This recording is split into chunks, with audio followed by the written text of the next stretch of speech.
아버지가 목을 매려고 했습니다. 75세 아버지였습니다. 평생 성실하게 사신 분이었습니다. 술도 안 드시고 담배도 안 피우시고 40년을 공장에서 일하신 분이었습니다. 그런 아버지가 왜 목을 매려고 했을까요? 아들이 급하게 집에 도착했습니다. 현관문이 잠겨 있었습니다. 아무리 두드려도 대답이 없었습니다. 아버지, 아버지, 문을 부수고 들어갔습니다. 아버지는 방구석에 앉아 소주병을 앞에 두고 울고 계셨습니다. 옆에는 유서가 있었습니다. 아들아, 미안하다. 아버지가 평생 모은 돈을 다 잃었어. 너한테 줄 게 아무것도 없어. 아버지는 이제 쓸모없는 사람이야. 차라리 죽는 게 나을 것 같아. 아들이 아버지를 안았습니다. 아버지, 무슨 소리세요? 돈이 뭐가 중요해요? 아버지가 살아계시는 게 중요하지. 하지만 아버지는 계속 우셨습니다. 3억이야. 3억을 다 잃었어. 40년을 모은 돈이야. 한순간에 다 사라졌어. 아들이 물었습니다. 아버지, 사기 당하신 거예요? 아버지가 고개를 저었습니다. 아니야.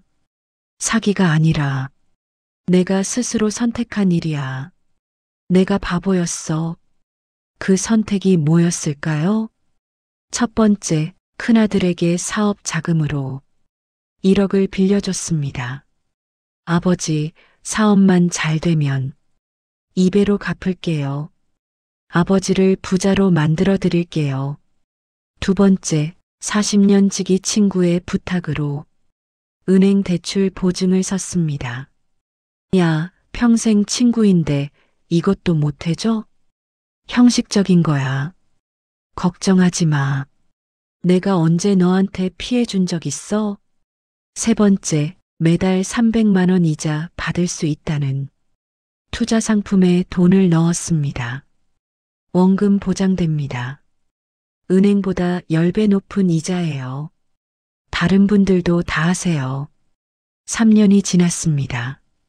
아버지 통장에 남은 돈은 단 500만 원이었습니다. 큰아들은 사업 실패 후 연락이 끊겼습니다. 전화하면 안 받습니다. 아버지, 미안해요. 지금은 정말 갚을 수 없어요. 40년 친구는 대출금을 못 갚고 야반도주했습니다. 아버지가 대신 갚아야 했습니다. 1억 2천만 원을.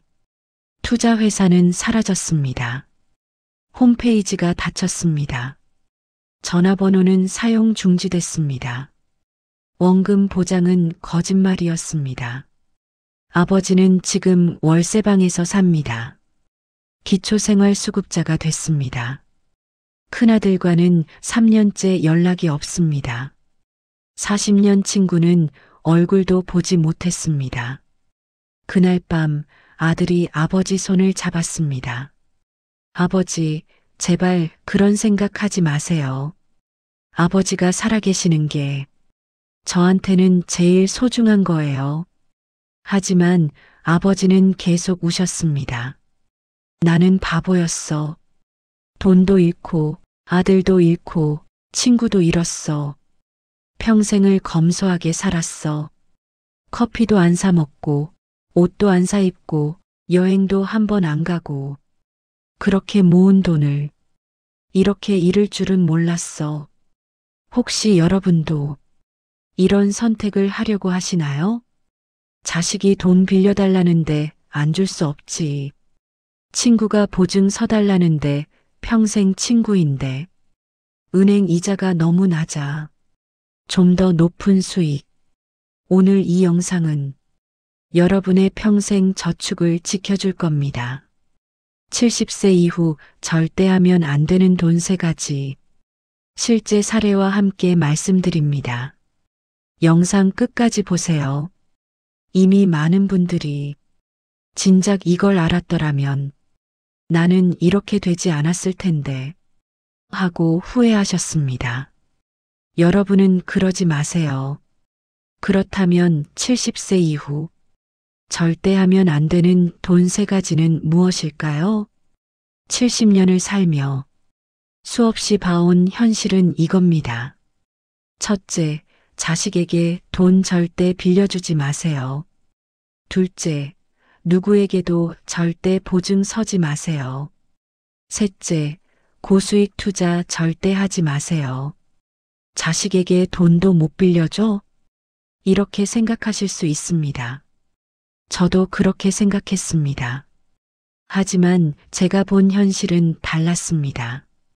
자식에게 돈 빌려줬다가 돈뿐만 아니라 관계까지 잃은 사람들, 친구 보증 섰다가 평생 모은 돈 날린 사람들, 고수익에 현혹돼 사기당한 사람들 너무 많습니다. 지금부터 구체적으로 왜 이 3가지를 하면 안 되는지, 그리고 어떻게 노후 자금을 지킬 수 있는지 말씀드리겠습니다. 구독과 좋아요 부탁드립니다. 왜 이 3가지가 위험한가?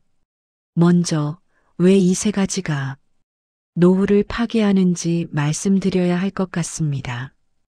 첫째, 70세 이후엔 돈을 다시 벌 수 없기 때문입니다. 젊을 때는 돈을 잃어도 다시 벌 수 있었습니다. 일할 수 있었고 시간이 있었습니다. 하지만 70세가 넘으면 다릅니다. 일자리가 없습니다. 건강도 예전 같지 않습니다. 돈을 벌 방법이 거의 없습니다. 제 친구 이 씨는 65세에 전세 사기를 당했습니다. 1억 5천을 잃었습니다. 아직 젊으니까 다시 벌면 되지. 이렇게 생각했습니다. 하지만 현실은 달랐습니다. 일자리를 구했지만 최저임금 아르바이트 뿐이었습니다. 몸은 아프고 일은 힘들었습니다. 5년이 지났지만 1천만 원도 모으지 못했습니다. 이 씨는 지금 말합니다. 젊을 때 돈 잃는 것과 늙어서 돈 잃는 건 완전히 다릅니다. 젊을 때는 시간이 있었어요. 다시 벌 수 있다는 희망이 있었어요. 하지만 70이 넘어서 돈을 잃으면 다시는 못 벌어요. 그냥 가난하게 죽는 거예요. 둘째, 노후 자금은 생존의 문제이기 때문입니다. 젊을 때 돈은 더 나은 삶을 위한 것이었습니다. 하지만 노후 자금은 생존을 위한 것입니다. 병원비, 약값, 식비, 월세, 이런 기본적인 것들조차 돈이 없으면 해결할 수 없습니다. 제 이웃 김할머니는 80세입니다. 자식에게 돈을 다 줬습니다. 자식들이 챙겨주겠지 믿었습니다. 하지만 자식들은 자기 생활이 바쁩니다. 한 달에 한 번 찾아오면 다행입니다. 돈은 주지 않습니다. 김할머니는 병원에 가고 싶어도 돈이 없어서 못 갑니다. 약값이 부담스러워 약을 반만 먹습니다. 자식한테 돈 달라고 할 수가 없어요. 눈치 보여요. 차라리 아프다는 말도 안 해요. 이게 현실입니다. 셋째, 70세 이후엔 판단력이 떨어지기 때문입니다. 이건 창피한 이야기가 아닙니다. 자연스러운 노화입니다. 나이가 들면 사기꾼의 말을 구별하기 어려워집니다. 제 친구 최 씨는 똑똑한 사람이었습니다. 평생 은행에서 일했습니다. 그런 최 씨도 70세가 넘자 사기를 당했습니다. 원금 보장, 매달 300만 원 이자, 이런 말에 현혹됐습니다. 평생 은행에서 일했으면서도 말입니다. 최 씨는 지금도 후회합니다. 내가 어떻게 이런 사기를 당했을까? 예전에 나였다면 절대 안 당했을 텐데 나이가 들면서 판단력이 흐려진 거야. 그걸 몰랐어. 첫 번째 실수 자식에게 돈 빌려주기. 아버지, 돈 좀 빌려주세요. 꼭 갚을게요. 이 말을 들으면 부모는 거절하기 어렵습니다. 자식이 힘들다는데 어떻게 안 도와줘? 이렇게 생각합니다. 하지만 제가 본 현실은 이렇습니다. 자식에게 빌려준 돈은 99% 돌아오지 않습니다. 제 친구 정 씨 이야기입니다. 아들이 사업한다며 5천만 원을 빌려갔습니다. 1년만 빌려주세요. 이자도 드릴게요. 사업만 잘 되면 2배로 갚을게요. 정 씨는 평생 모은 돈에서 5천만 원을 줬습니다. 아들을 믿었습니다. 1년이 지났습니다. 아들은 돈을 갚지 않았습니다. 아버지, 조금만 더 기다려주세요. 사업이 아직 안정화 단계예요. 2년이 지났습니다. 아들은 연락이 뜸해졌습니다. 돈 이야기만 나오면 화를 냅니다. 아버지가 저를 믿지 못하세요? 돈 때문에 저를 괴롭히시는 거예요? 3년이 지났습니다. 아들은 명절에도 오지 않습니다. 전화도 안 받습니다. 5천만 원은 돌아오지 않았습니다. 정 씨는 말합니다. 돈보다 아들을 잃은 게 더 아픕니다. 차라리 안 빌려줬으면 이렇게 되지 않았을 텐데. 잠깐, 여기서 정말 충격적인 이야기가 있습니다. 자식에게 돈 빌려줬다가 자식이 자살한 사례가 있습니다. 네, 들으신 거 맞습니다. 자살입니다. 한 할아버지가 아들에게 8천만 원을 빌려줬습니다. 아들은 그 돈으로 주식 투자를 했습니다. 하지만 다 잃었습니다. 아들은 아버지한테 갚을 수 없었습니다. 아버지는 계속 독촉했습니다. 아들아, 아버지도 돈이 필요해. 조금씩이라도 갚아줘. 아들은 스트레스를 받았습니다. 회사에서도 일이 안 풀렸습니다. 아내와도 싸웠습니다. 어느 날 아들이 목을 맸습니다. 유서에는 이렇게 적혀 있었습니다. 아버지, 죄송합니다. 돈을 갚을 수가 없어서 죽는 게 나을 것 같습니다. 할아버지는 지금도 말합니다. 차라리 내가 안 빌려줬으면 아들이 살아 있었을 텐데 돈 때문에 내 아들을 죽였어. 돈을 빌려주는 건 사랑이 아닐 수 있습니다.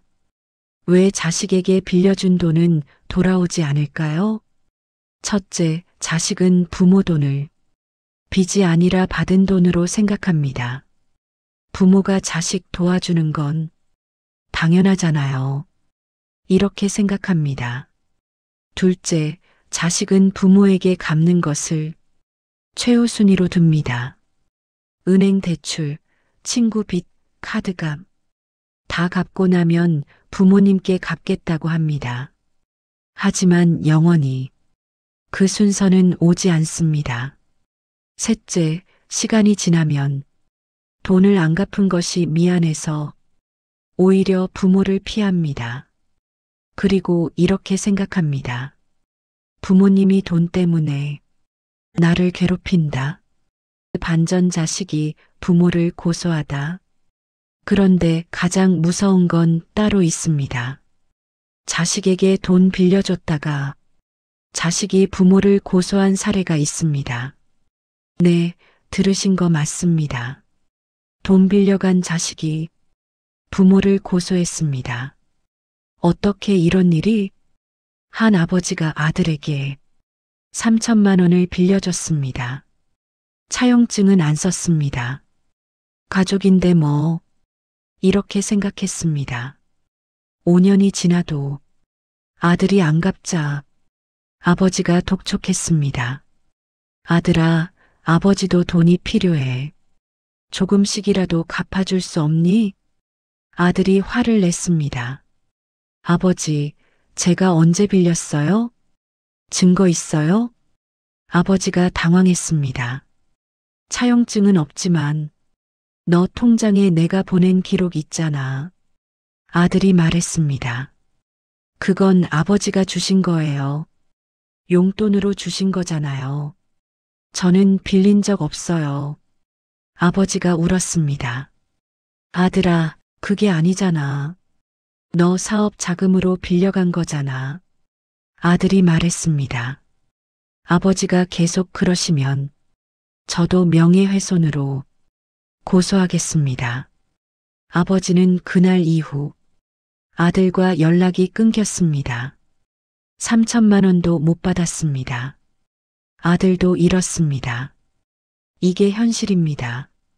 자식이라고 다 자식이 아닙니다. 그럼 자식이 정말 힘들 때 어떻게 해야 할까요? 빌려주지 말고 줄 수 있으면 주세요.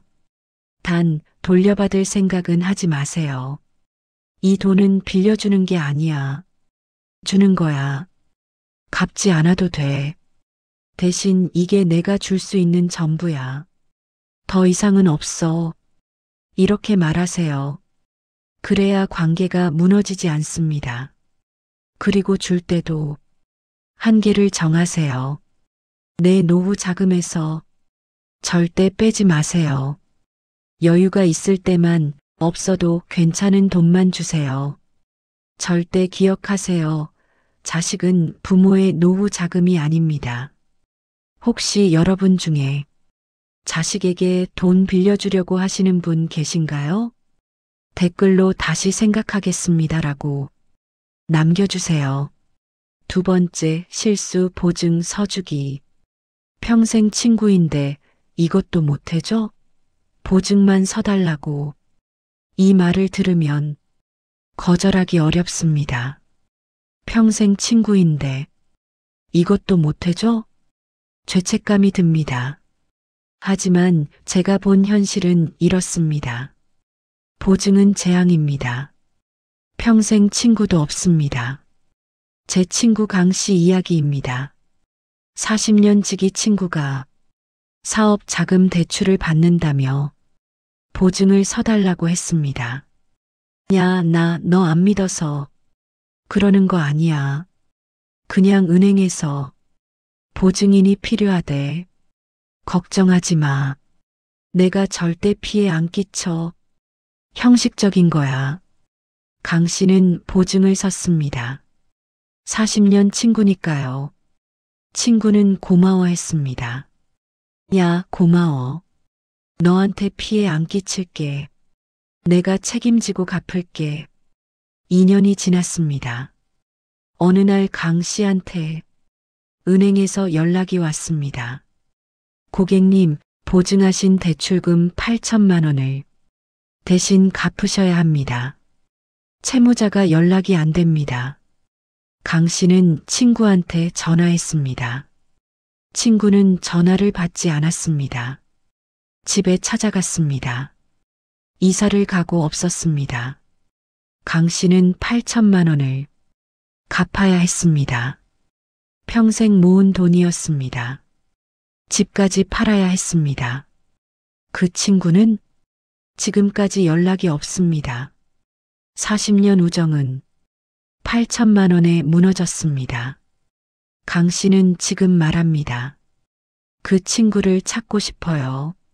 목을 졸라 죽이고 싶어요. 40년 친구라고 믿었는데 날 이렇게 버리고 갈 줄은 몰랐어요. 잠깐 더 무서운 이야기가 있습니다.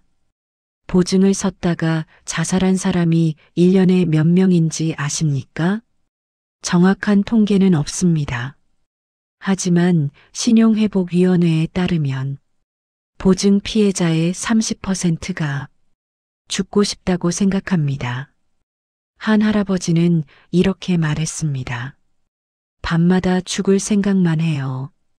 평생 모은 돈이 하루아침에 사라졌어요. 80살에 다시 시작할 수가 없어요. 이제 죽는 게 나을 것 같아요. 보증은 단순한 서명이 아닙니다. 생명을 거는 겁니다. 보증의 무서운 점이 뭔지 아십니까? 첫째, 보증은 그 사람 빚을 내가 대신 갚겠다는 약속입니다. 법적 구속력이 있습니다. 도망갈 수 없습니다. 둘째, 보증을 선 순간부터 당신은 채무자입니다. 그 사람이 갚지 못하면 당신이 100% 갚아야 합니다. 셋째, 그 사람이 갚지 못할 거라는 걸 당신이 증명해야 합니다.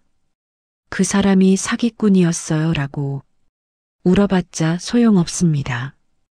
은행은 당신한테 받습니다. 한 할아버지가 제게 말했습니다. 조카가 전세 대출 보증을 서달라고 해요. 조카인데 어떻게 거절해요? 제가 말했습니다. 절대 서지 마세요. 조카가 정말 믿을 만한 사람이라면 보증 없이도 대출받을 수 있습니다. 보증이 필요하다는 건 은행도 못 믿는다는 뜻입니다. 할아버지가 말했습니다. 그래도 조카인데 6개월 후 그 할아버지가 다시 찾아왔습니다. 조카가 전세 사기를 당했고 할아버지가 대신 8천만 원을 갚아야 한다고 했습니다. 선생님 말씀을 들을 걸 그랬습니다. 이제 제가 거리에 나앉게 생겼어요. 보증은 자식한테도 친구한테도 조카한테도 누구에게도 절대 서지 마세요. 평생 친구는 없습니다. 돈 앞에서는 친구도 없습니다. 조카, 친척, 며느리, 동생 다 소용없습니다. 보증 서는 순간 당신은 파산합니다. 은행 직원이 말합니다. 보증만 서시면 돼요.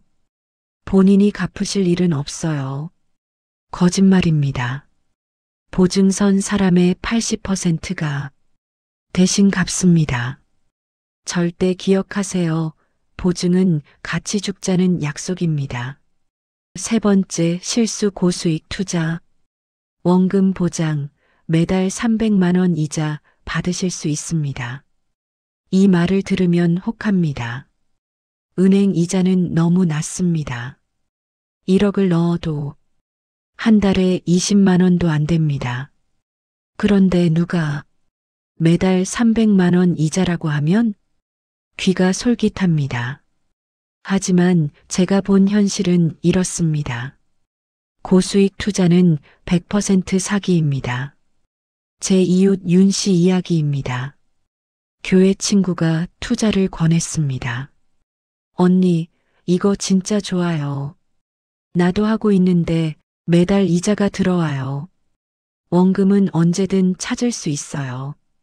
윤 씨는 의심했습니다. 그게 무슨 투자인데? 코인이에요. 지금 엄청 오르고 있어요. 우리 교회 집사님도 하시는데 3개월 만에 2배가 됐대요. 윤 씨는 더 의심했습니다. 하지만 교회 친구가 계속 권했습니다.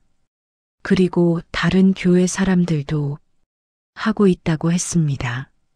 집사님도 하세요. 목사님 부인도 하신대요. 윤 씨는 믿었습니다. 교회 사람들이 사기를 칠 리 없다고 생각했습니다. 5천만 원을 투자했습니다. 처음 2달은 정말 이자가 들어왔습니다. 한 달에 250만 원씩. 윤 씨는 기뻤습니다. 더 투자하고 싶었습니다. 세 번째 달, 갑자기 회사가 사라졌습니다. 홈페이지가 닫혔습니다. 전화가 안 됐습니다. 사무실에 가보니 텅 비어 있었습니다. 5천만 원은 돌아오지 않았습니다. 처음 2달 받은 500만 원은 미끼였습니다. 자기 돈으로 이자 받은 착각을 한 겁니다. 더 충격적인 건 교회 친구도 피해자였습니다. 집사님도 목사님 부인도 모두 피해자였습니다. 다 같이 당한 겁니다. 윤 씨는 지금 말합니다. 평생 모은 돈을 3개월 만에 잃었어요. 교회 사람들이니까 믿었는데 그 사람들도 속은 거였어요. 이제 죽고 싶어요. 80살에 다시 모을 수가 없어요. 잠깐, 이제 정말 마지막입니다. 하지만 이게 가장 무섭습니다. 고수익 투자 사기, 작년 한 해 피해액이 얼마인지 아십니까? 5조 원입니다. 하루에 137억씩. 누군가가 사기를 당하고 있습니다. 그중 70%가 60대 이상입니다. 왜냐하면 사기꾼들은 노인을 노립니다. 이분들은 돈이 많고 속이기 쉽다. 사기꾼들이 실제로 하는 말입니다. 다음 피해자가 여러분일 수 있습니다. 고수익 투자가 사기인 이유를 아십니까? 첫째, 세상에 공짜 점심은 없습니다.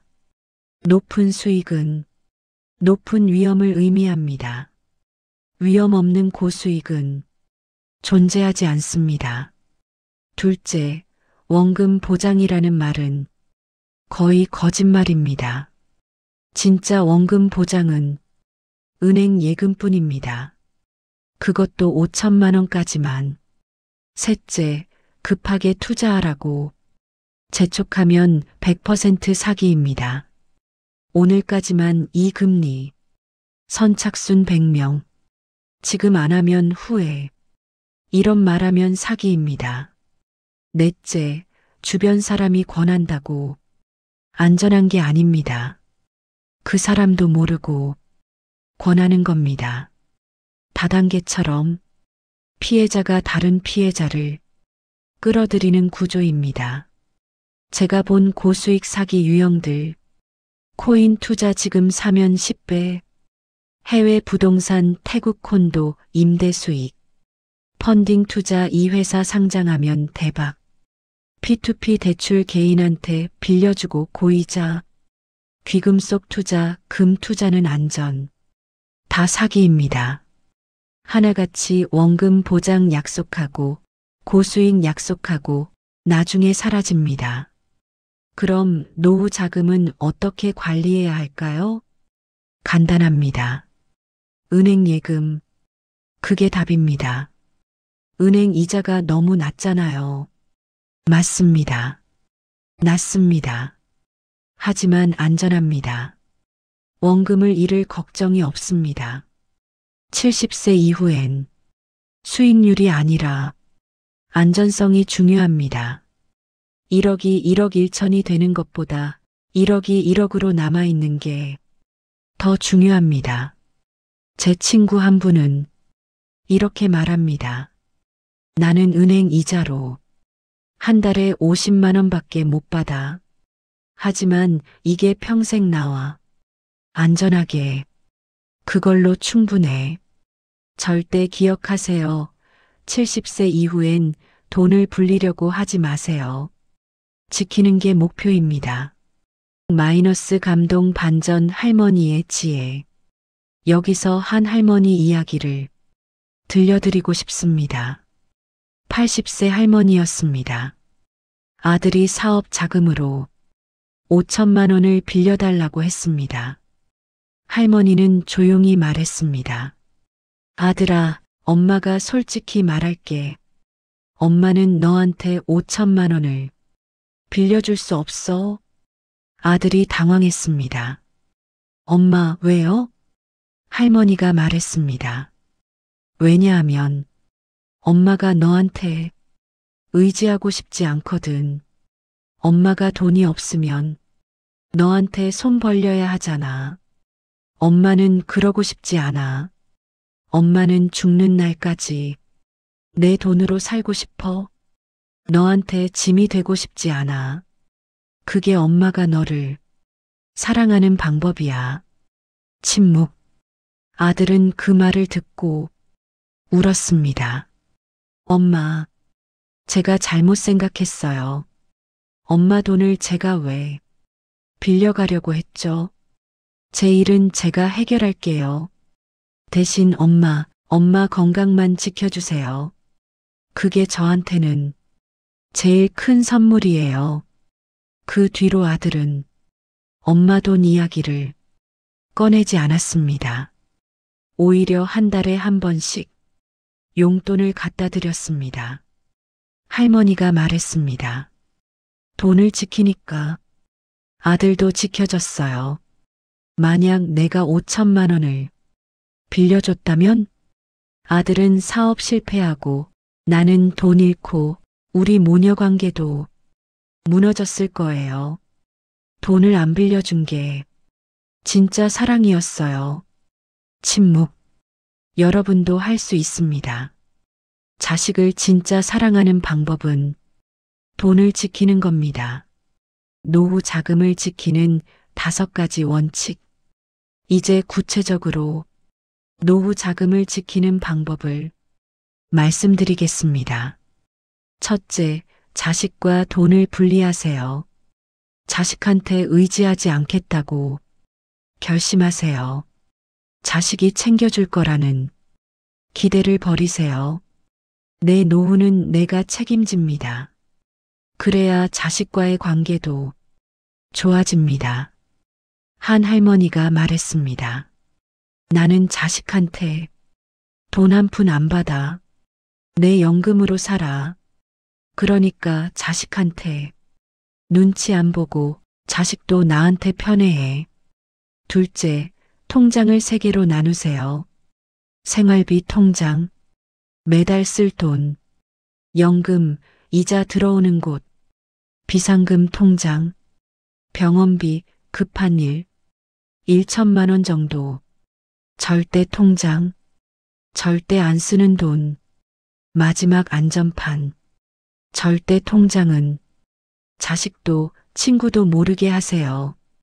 정말 급할 때만 쓰는 돈입니다. 셋째, 큰 돈이 필요하면 자식들과 회의하세요. 혼자 결정하지 마세요. 자식들에게 알리세요. 엄마가 이런 투자를 하려고 하는데 어떻게 생각하니? 자식들이 말릴 겁니다. 그 말을 들으세요. 자식들이 더 객관적으로 볼 수 있습니다. 넷째, 이 말을 들으면 무조건 거절하세요. 원금 보장됩니다. 오늘까지만 이 조건. 다른 사람은 다 하는데 나만 믿으세요. 보증만 서주세요. 이 말 나오면 100% 거절하세요. 설명 들을 필요도 없습니다. 다섯째, 모르는 건 하지 마세요. 코인이 뭔지 모르면 투자하지 마세요.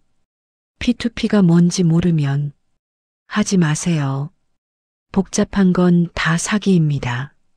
70세 이후엔 배우려고 하지 마세요. 아는 것만 하세요. 은행 예금, 그것만 하세요. 마무리와 행동 촉구. 나이가 든다는 건 돈을 불려야 할 때가 아니라 지켜야 할 때입니다. 70세 이후 내 노후 자금을 다시 생각해 보세요. 내가 자식에게 돈 빌려주려고 하진 않나요? 내가 친구 보증 서주려고 하진 않나요? 내가 고수익 투자에 혹하고 있진 않나요? 이제는 멈출 때입니다.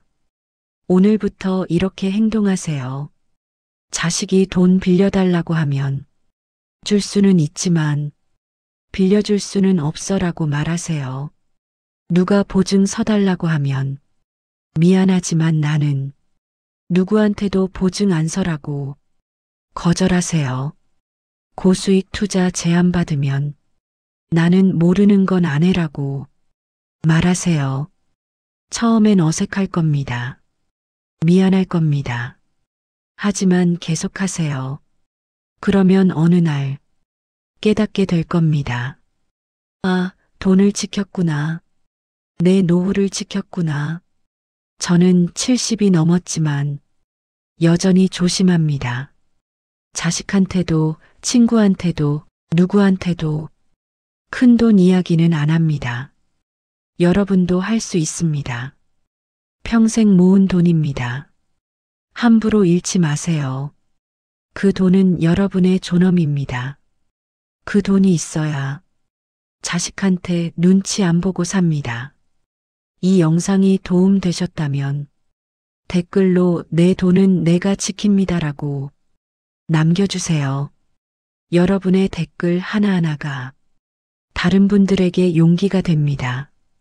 그리고 마지막으로 부탁드립니다. 주변의 노후 자금 때문에 고민하시는 분이 계시다면 이 영상을 꼭 공유해 주세요. 더 늦기 전에 더 많은 분들이 사기 당하지 않도록 도와주세요. 공유 한 번이 누군가의 평생 저축을 지킬 수 있습니다. 구독과 좋아요도 잊지 말아주세요. 여러분의 구독이 더 많은 분들께 좋은 내용을 전하는 힘이 됩니다. 오늘도 귀한 시간 내주셔서 진심으로 감사드립니다. 여러분의 노후 자금이 안전하게 지켜지길, 편안하고 존엄한 노후를 보내시길 진심으로 바랍니다. 다음 영상에서 또 뵙겠습니다. 감사합니다.